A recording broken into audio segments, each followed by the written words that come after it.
আসসালামু আলাইকুম, সবাই কেমন আছেন? আমি একটু নাস্তা তৈরি করবো, সেজন্য দুটো ডিম নিলাম, চিনি নিলাম, ভালো করে ফেটিয়ে নেব গলিয়ে যাওয়ার আগ পর্যন্ত হ্যান্ডউইচ দিয়ে। এরপর আমার গলানো হয়ে গেছে, আমি সবগুলো শুকনো উপকরণ দিয়ে দিলাম 1.5 কাপ পরিমাণ আটা, দুধ 1/2 কাপ, ইস্ট পরিমাণ মতো দিয়ে আমি চালিয়ে নিলাম। চালিয়ে নিলে ভালো হয়, রুটিও বানাতে পারবেন, পাওয়া রুটি এই একই ডো দিয়ে।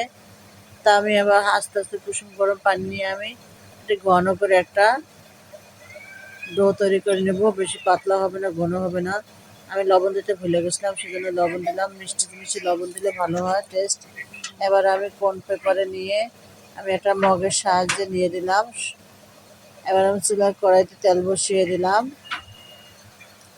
তেলটা যখন গরম হয়ে আসবে, আমি ওগুলো আস্তে আস্তে দিয়ে দেবো। আপনার কাছে অনুরোধ, যদি কোনোভাবে ভুল ত্রুটি হয়ে থাকে ক্ষমা দৃষ্টিতে দেখবেন।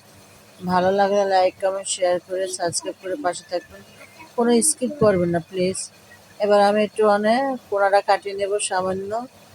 কাটে নেওয়ার পরে আমি জিলাপি প্যাঁচের মতো দিয়ে আমি এগুলা দিয়ে দেব।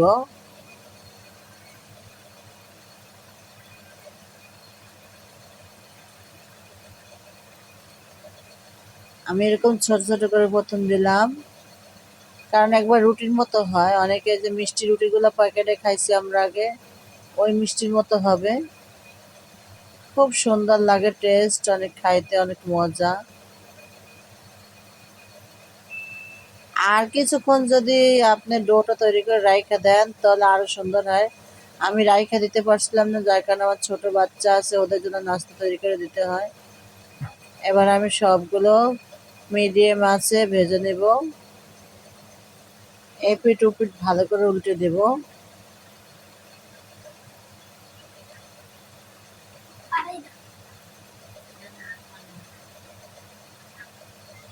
আর এই নাস্তাটা মিষ্টি, মিষ্টি তুলনাতে কম স্বাদ হবে না।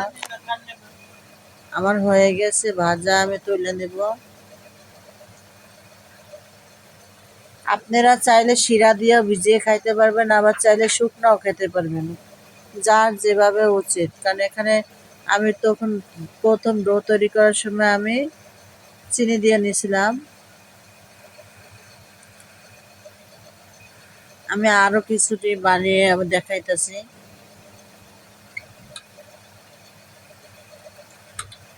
আমার সব শেষ। এবার আমি শিরা তৈরি করব। আমি হালকা ক্যারামেল তৈরি করে নেব, যেহেতু আমার ঘরে গুড় নাই, সেজন্য আমি গুড়ের কালারটা তৈরি করে নেব।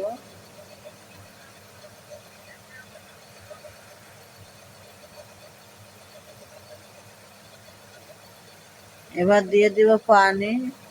আমি যেই কাপের আপনার চিনি দিছি, ওই কাপের 1.5 কাপ পরিমাণ মতো পানি দিছিলাম। একটু বেশি পড়ে গেছে, 1.5 কাপ দিলেই হয়। আবার সবগুলো ভাজা হয়ে গেছে, দেখেন কত সুন্দর লোভনীয় হয়েছে। আমার একটু পানির পরিমাণটা একটু বেশি পড়ছিল, যার কারণে জাল দিতে দিতে দেরি হয়ে গেছে। এরকম ভুত ভুত ছাড়লে উঠিয়ে নেবেন। এবার আমি একটা প্লেটে করে সাজিয়ে নেব। হানি ব্রেড আছে না, হানি ব্রেডের মতো, খুব সুন্দর। এবার আমি উপর থেকে আমি শিরা দিয়ে দেব। রেসিপিটি কেমন হয়েছে অবশ্যই কমেন্টে জানাবেন। ভালো লাগলে লাইক, কমেন্ট, শেয়ার করে সাবস্ক্রাইব করে পাশে থাকবেন। আজকে এ পর্যন্ত, সবাই ভালো থাকুন। আল্লাহ হাফেজ।